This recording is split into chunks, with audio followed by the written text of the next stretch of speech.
Hello, this is Daily Recall, January 31st, 2026, the end of the month, of first month of 2026. It's been a banger so far compared to 2025. We have Trump going, building up the U.S. forces for the impending attack on Iran, and we got the Epstein list coming out. Shocking details from the Epstein list, and Canada being threatened with annexation or invasion by our U.S. neighbor, all in 1 month. So yeah, today we have on the last day of the month the Conservative Convention in Calgary. I think it's the third day. I don't know if it's the last day or not. So we're looking at that. Pierre Poilievre won his leadership vote with over 87% support. So I don't know. Didn't really wow me. It seemed like just a big rally, just with more people, like one of his rallies, but with way more people because it's a convention. But they lost the last election. They're not really burning up polls, so they didn't really talk about like, whoa, what should we do different for the next election? They didn't even talk about immigration policy. They touched on it very briefly. They passed that resolution to keep allowing non-Canadians to vote in their nomination. So, like, immigration's it's not a high priority for them. So, yeah, I'm not impressed, but we'll look at some clips on at the convention there, but nothing crazy like that really knocked me out, like wowed me so far. I don't know. His speech was like whatever. It was like a campaign speech. It's gonna be fascinating to see though the Conservatives in an election, because you got their base in Alberta is like half of them want to separate, and they're not going to be very motivated to vote in a federal election. And you got millions of newcomers who will totally vote. Most of them are going to vote Liberal because Liberals are giving them everything on a silver platter, benefits and whatever, bringing 20 of their cousins over. So it's going to be very hard for the Conservatives to win an election. I read this somewhere today, but I can't remember which post it was. It's going to be hard for the Conservatives to win an election ever again, and in Canada, and that's why they're like so hot for separation in Alberta, because they don't see a solution. But yeah, the Conservatives just basically liberal blue in blue. This convention, haven't seen anything to convince me otherwise.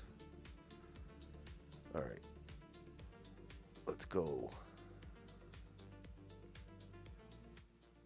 I want to start with his speech. Okay, this is his speech yesterday. I didn't watch the whole speech, but let's see. And that our youth will never own homes. But other than that, the last 10 years, Ottawa has told our young people that our history is filled with shame and horror, that we are a post-national country with no core identity, and that our youth will never own homes. But other than that, they should feel great about being united in Canada. All the while, the federal government stomps on Alberta's energy sector and Quebec's jurisdiction. Now, our message to those youth and to all of the people in Alberta and Quebec who are losing hope in our country: you will again have a country that respects your autonomy, is proud of your industries, unites us around our common identity and history, a country that will afford you the hopeful future that you have earned. A few moments later. We want a nation where all of us are equal, a nation that is colorblind. We want a nation with no more hyphens, no more group labels. We are all Canadians. All of us. Canadians in our heart, Canadians in every single way. So Gothenburg? Oh! that kind of struck me, that how he says we're all Canadians, because during the election he literally said every speech, everybody from everywhere, anywhere can be anything in Canada. I mean, that's like a globalist talking point, like open borders talking point. And he said it like all the time. It was like the headline of his speech. And he's talking about the same thing now. Like, so that's what you're voting for if you're getting conservative. All right. This is him. So he was talking about immigration lately because the polls were showing people were getting a little pissed off about it. But now, with all this distraction with, Iran, whatever, Epstein, Venezuela, Greenland, they barely talk about immigration now. So let's go back to a classic Pierre. Pandering Pierre wants to more quickly process economic immigration so we can get more Punjabi cooks. That's the real PP, the one who's been saying for years until 5 minutes ago that he wants more and faster immigration. Yeah, I remember this. In a restaurant, Yeah. because they have no. I went to a business the other day. They have opened a Punjabi restaurant 4 years ago, but Maharaja Sweets. they don't. Yeah, but they don't serve any customers in their restaurant Yeah. because they have no cook. Yes. They can't process applications for cooks. If you brought in the cooks, then you'd be able to start the business and hire Canadian waitresses, receptionists, janitorial staff, create a bunch of jobs for all kinds of other people. But you need the cooks, and if you can't get the cooks, you can't get a restaurant. So to get our economy firing on all cylinders, we need to quickly process economic immigration. Well, there you go. He said it right there. I don't think he cares too much about the Punjabi cooks. I think he cares about the Punjabi votes. All right. And that's the real Pierre. Like, his whole party's half it's Indian support. Like, they own a lot of these ridings. So it's kind of a weird balancing act. He's got all these Indians ridings, plus he's got all these cowboy western ridings in Alberta. Weird. All right. On to the next one. David Parker. He's an Alberta separatist, I think. Was he? Advocate for Alberta independence. Okay. The number one issue for conservatives in Canada is immigration. There will be nothing left to conserve if we continue our current immigration policies. Yet the CPC has decided to double down on letting non-citizens influence the decisions of the party. Yeah, basically they didn't, like I was saying, they didn't talk about immigration at all. Like, they had that one amendment that didn't pass, but they pretty well still steer clear. Like, if you're a young person in Canada whose future's destroyed, you're probably like scratching your head, like, why aren't they talking about why I can't get a house, They're talking about it, but they're not talking about the real reason. All right. Here's Pleb, who cried last time we saw him on election night. He said he's going to flee the country, and he came back. He should have stayed. He could have got a job in Thailand doing something. Driving the girls around. All right. Here is a picture of all the influencers at the convention. There's this Mario dude from whoever, Chile. I don't know anything. There's Pleb. Pleb's looking a little pudgy there. He must have had a good time in Thailand. And then Jasmine. He's got a lot of makeup on. Joe, that Sunderson guy. Anyway, this is it. This is the team that's going to save Canada, get Pierre over the top. And I heard this Jasmine Lane give a speech at the convention, and I don't know if she's an influencer or whatever, but she's basically should be a spokesperson for the party, because like that's all she's there for. You know, like she's not going to be critical of anything the party does. It's weird. But yeah, that's the dream team there. Why? There's no Wyatt. He's hiding.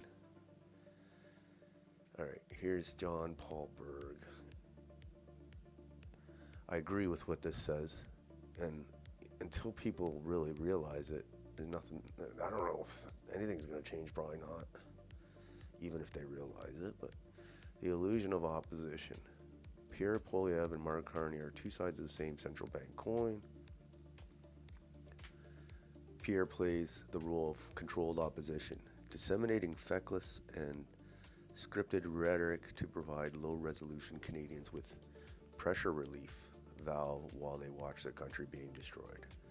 Yeah, that's exactly how they're acting. Like, they're useless. Literally, Michelle Rempel-Garner the other day was like, why are you threatening to mass deport Indians? Like, I can't believe, I don't know. She's like, I can't go face my Indian voters now. So, it's the same party. I know there is a huge ecosystem of independent influencers on social media working overtime to convince you otherwise. However, it's never been more obvious.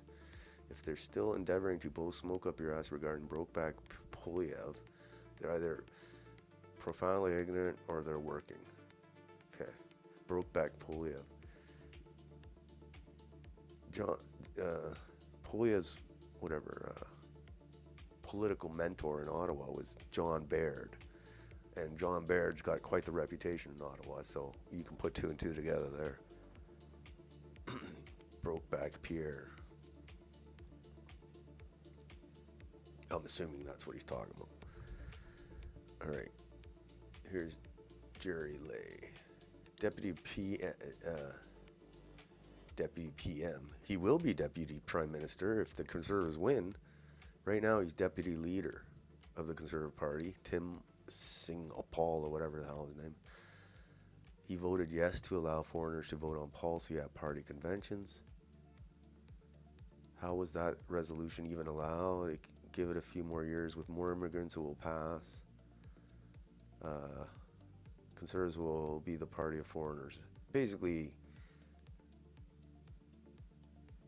he's saying, you know, they're the same as the Liberals, but the thing is, they're pandering for that vote, but the Liberals always get more of it. They always get more of the immigrant vote. So Conservatives would be better off pandering to Canadians. But they won't, because they just won't. They're not. That's not their job. Their job is like you said, a pressure release valve. 10 years pressure relief valve. It's getting worn out, that valve. All right.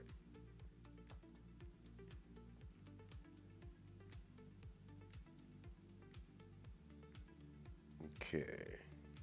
Sorry. Next reel.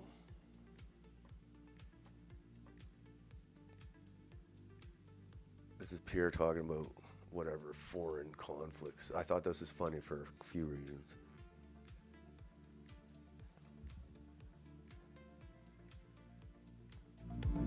Allow foreign conflicts to spill onto our We will no longer allow foreign conflicts to spill onto our streets. So this is at the convention, part of his speech. And he's talking about foreign conflict. He's talking about the Palestinian protests that, you know, kind of dog the cities, the streets of Toronto. But he's not talking about the Khalistani guys that show up everywhere with their stupid flags. Because he gets money from the Khalistanis. So that's the difference. We must unite to end anti-Semitism and the attacks on their places of worship. and stand with our Jewish friends and neighbors who are under attack like never before. We want Jews to feel comfortable and safe. They should be able to wear the Star of David, put up the mezuzah, and wear a kippah everywhere and be proudly Jewish all around. That's the story of Canada, isn't it? That is. Thoughts on Kevin Warsh in the So he's obviously pro Israel, so I'm sure he'll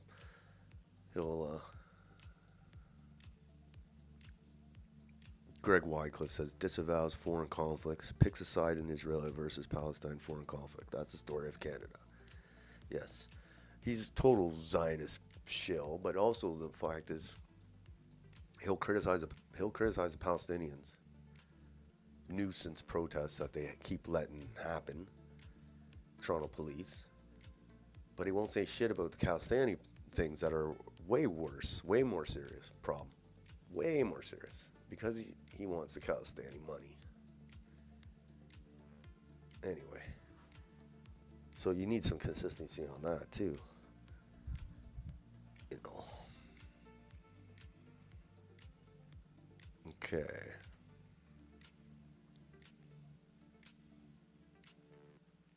I think that's it from the convention. There's not much. It's just a big pep rally, basically.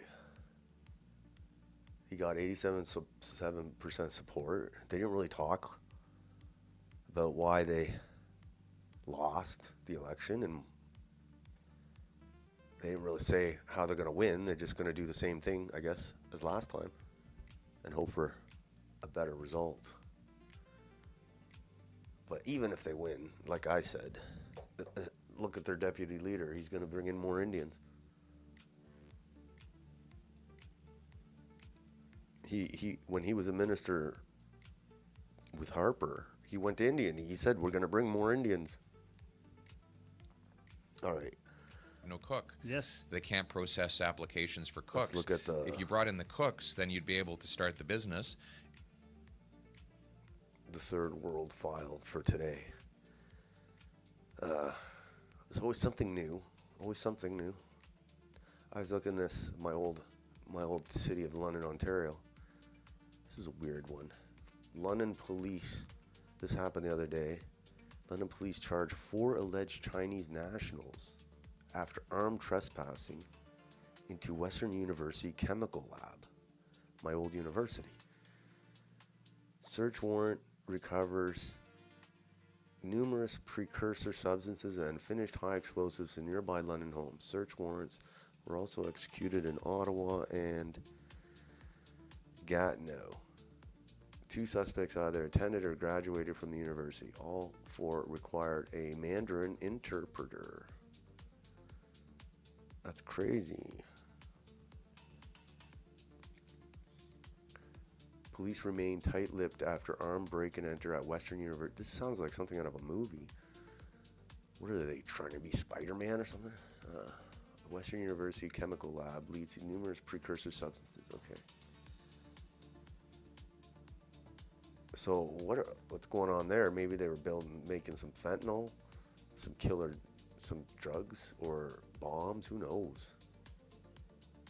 Who knows? All right. They broke into a university. Holy.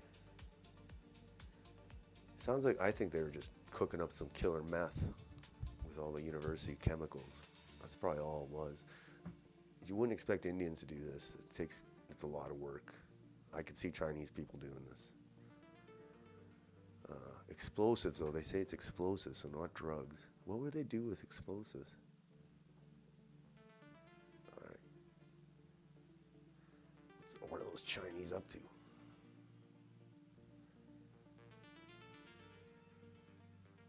All right. Authorities have released limited information about the incident, leaving many questions unanswered as the investigation continues. Yeah. What the hell, London? London's getting worse. So that's an interesting third world story. Bunch of Chinese guys getting a bunch of explosives together. All right.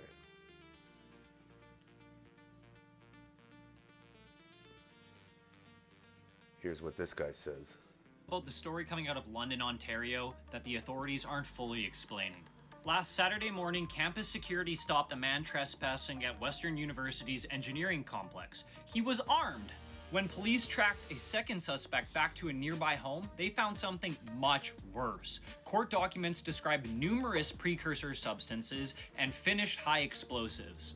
4 men, all in their 20s, who all requested Mandarin interpreters, have been Chinese arrested. spies, man. Homes in the area were evacuated. They had to bring in explosive experts as well as heavy equipment and decontamination gear.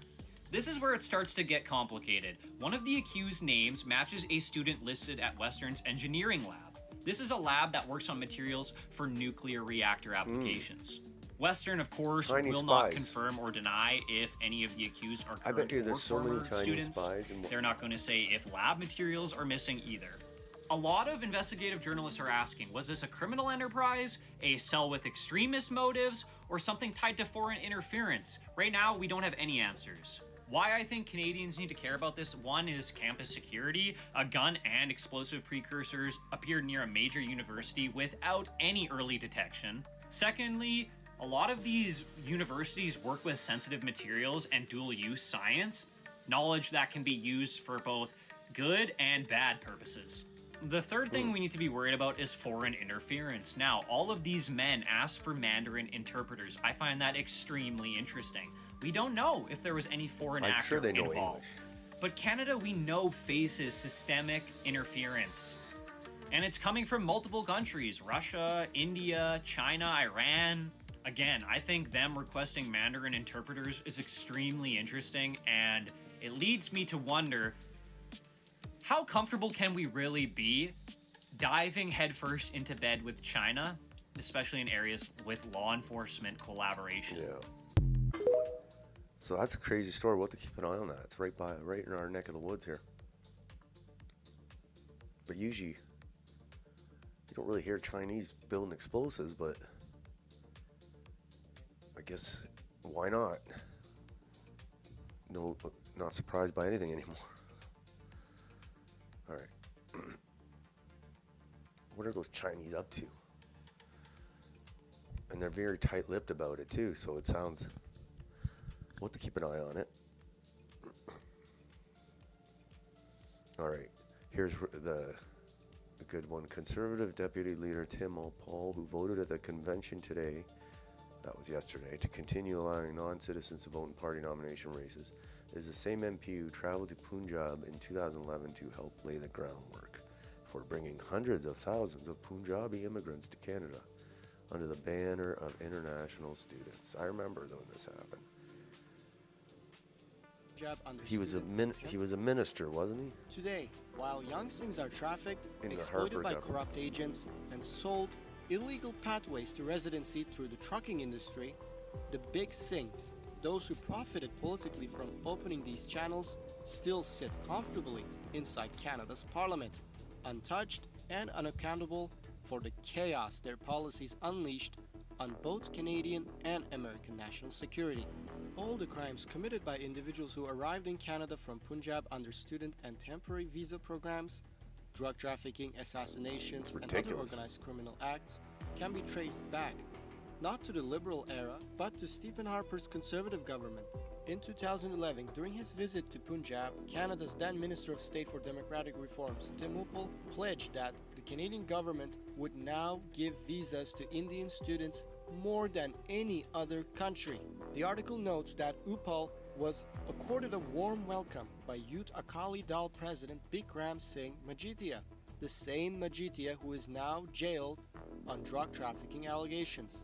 That trip effectively marked the start of Canada's large-scale trafficking of Punjabi students. I think that it is shameful that a nation like Canada is stooping to such low levels just to pander to a radical extremist,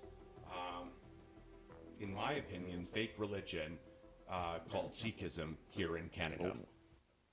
25% of the people that have... That's the deputy leader of the Conservative Party. So that's how he was with Harper.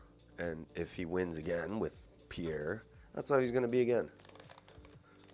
That's a lot of votes. that they're not going to lose. So, all right. Here's Second Sons just released this video about Indian trucks killing Canadians. We need to protect our people. Remigration is inevitable. They must go back. Let's watch this video. The MTO will begin enhanced safety enforcement to ensure every driver and vehicle are properly licensed and properly. Stand on guard! All licensed! The Indian invasion that we've been seeing is affecting a lot of people's lives, but not just on Highway 1117, all across the country. So you're right. I think everybody knows that. The MTO will begin enhanced safety enforcement to ensure every driver and vehicle are properly licensed and properly equipped and safe to be on the roads. How about talk about the real problem? Indians are killing our people. Your response is Indians are killing our people. We're here in Cochrane, Ontario to show support for all the protests going up the 1117 corridor. Indian trucks kill Canada.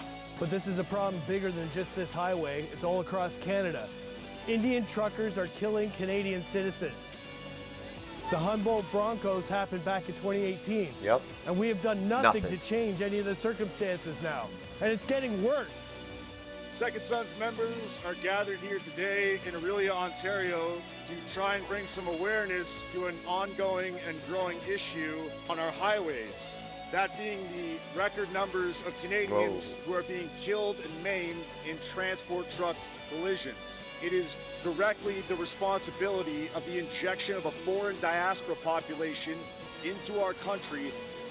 I speak, of course, of Indians. Everybody knows what is causing these incidents. Very few people are willing to say it out loud. Even the police, they don't mention anything. The truth is that these people do not mesh with our society at all. They have no regard for how we do things or the standards that we hold. The only solution is remigration. They must go home. Canada first! Leaders fight back! Pay attention to how long they've been playing this video. I liked it. I thought it was good.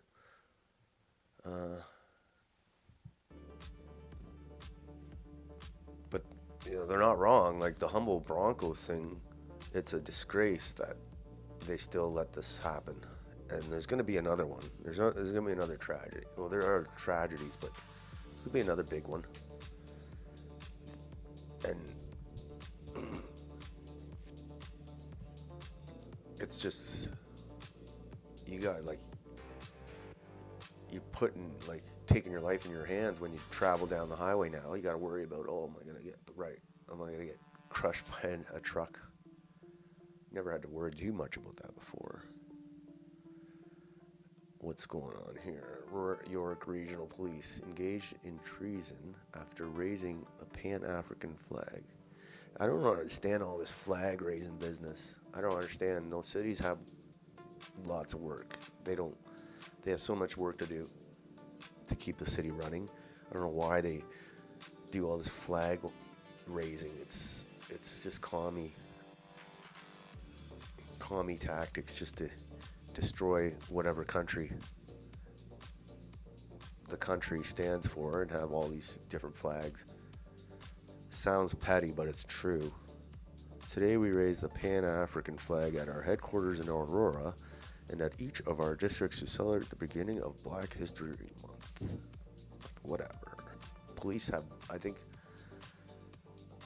police should be doing more important things than this. Alright. Here's an NDP MLA in Alberta. This is Greg Wycliffe. The turban-wearing NDP MLA in Alberta has no respect for the people who built Canada and will call you a racist for disagreeing with the radical demographic change taking place. Do you really think any turban-wearing Conservative MP would disagree with this? So here's the MLA. Parmeet Singh Bopari. And these are the people who are going to vote no in the Alberta independence. It'll be funny to watch if they do have a vote. There's a lot of what Jack Parzo would call the ethnic vote. Hate has no home in Alberta because this home belongs to all of us. Oh, really? Every culture, every language, every faith. Apparently, this province is as much as yours as anyone else's. This sounds really commie-ish, very Bolshevik-ish. Especially when, you know, you're talking about Canada, not some whatever the hell this guy's talking about. Especially to all young people, be proud of who you are, your culture, faith, language, and the story your family carries. Walk with your head held high. See, this is it, you know. They say, you know, when Greek people and Italian people and Dutch people and Germans and whatever, they all came to Canada, the last thing they wanted is bring their shit from Europe over here. They wanted a fresh start. These guys basically saying, come here, get all the benefits, and don't change, just get all the benefits and don't contribute anything, just take. This is commie BS. That's the new Canada we live in, and if you have to accept it, otherwise you're a crazy person. All right, this one's bad, especially with all this Epstein sex thing. If you're a parent, it's horrible. Turns your stomach. But in Canada, we have, I said this the other day, I was like, all these hotels are owned by these creepy guys now, like literally across the whole continent. Who knows what depravity goes here? And I've seen more of these stories lately. 3 missing girls. So, a Pakistani Muslim living in Toronto area was operating a sex trafficking ring, selling young white girls into sexual slavery. All political parties in Canada are silent on the ravages of crime by Indians and Pakistanis in Canada. Yeah, it's like, I thought we heard about this in England, in UK. You know, the rape gangs of the girls. And a lot of these girls, they're like vulnerable. They got no good parents, and they're down on their luck, and they get taken advantage by these dudes. They know what to look for too. And this is the kind of stuff we're importing into Canada. That's why I say you gotta ban immigration from India. But when I say India, I mean Pakistan too. Because I don't see no net benefit here at all. Cold hard facts. And so 3 missing girls. Yeah, these girls are vulnerable. These guys offer them a little money. You know, it's a lot of this. You know, the fact that we're even importing these guys and doing the same thing that UK did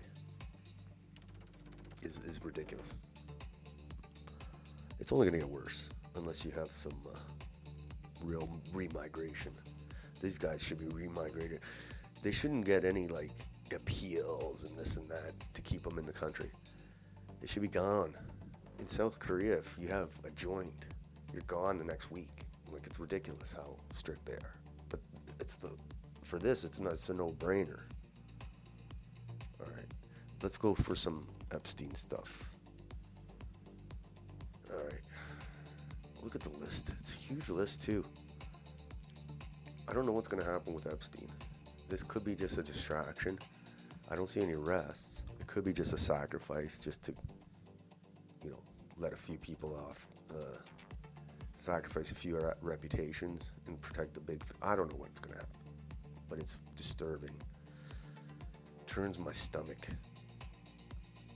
Because, you know, if you're a parent and you read some of the stuff about children and these, like, it's even and you know what? This is like I think the tame stuff. The tame stuff, like the bad stuff's probably destroyed. The video, and I'm sure the video will start coming out soon. So there's Bill Gates, Bill Clinton, George Bush, who has a thing about preserving babies. I don't know who that guy is. Reid Hoffman, he's a crazy he's a billionaire who loved to go to the island. Ehud Barak, former Israeli Prime Minister, Prince Andrew. Richard Branson, he's a weird guy. Apparently he liked to get his freak on there on the Epstein Island. Crazy. It's like, are they all pedophile? Demon. I shouldn't say anything. It's like everybody. Who isn't Epstein in the Epstein list? All right. It's hard to say where this is going to lead, if it leads anywhere, but it's hard to it's hard to unsee the stuff. It's like people say, oh, nothing's going to happen, but it's hard to unsee some of the stuff that's coming out. Especially, like, these are the guys like Bill Gates during COVID. He was everywhere. So now it's like we were following this guy's advice. Bill Gates says we must reduce the population of Russian prostitutes by 10 to 15% to slow down the spread of STDs. That's a good joke. It's the Russian prostitutes. I like this guy. He's funny. He's a veteran. He's got a lot of people on follows his podcasts. Are we protecting? I got really fucking pissed off at the Democrat Party because the maps, the minor attracted persons shit before Trump came into office, we talked about it all the time.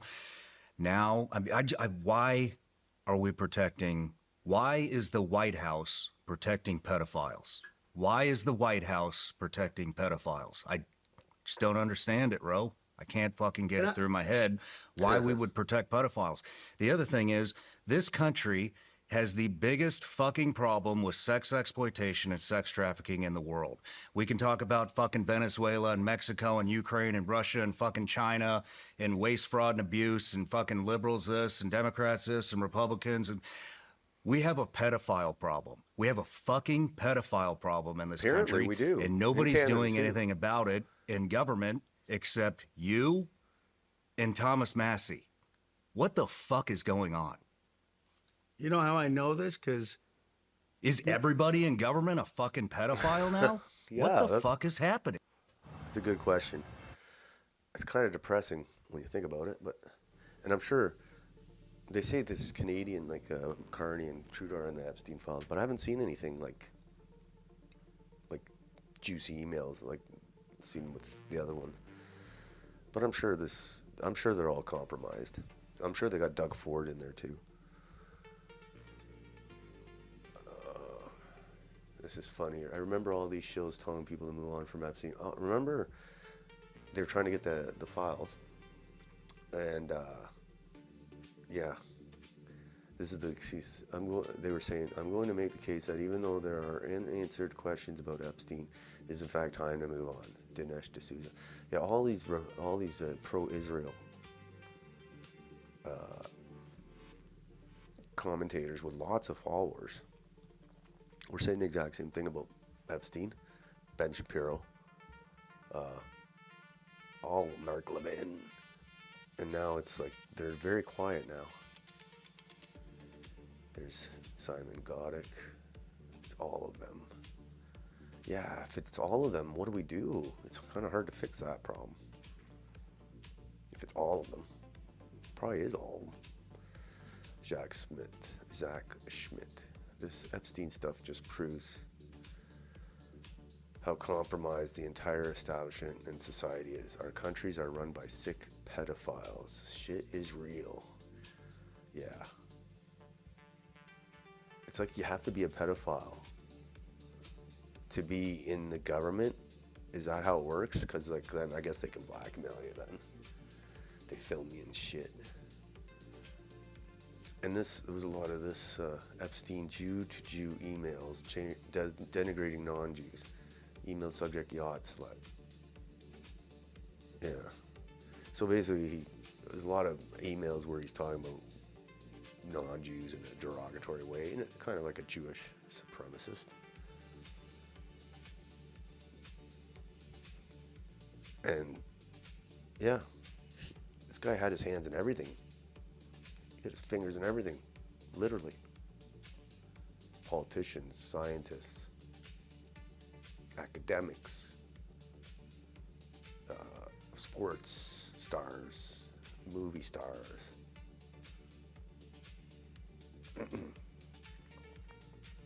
Is that it for today? Oh, wait. Yeah. There's lots of stuff gonna keep. I'm sure there's lots of interesting more tidbits coming out. That's it.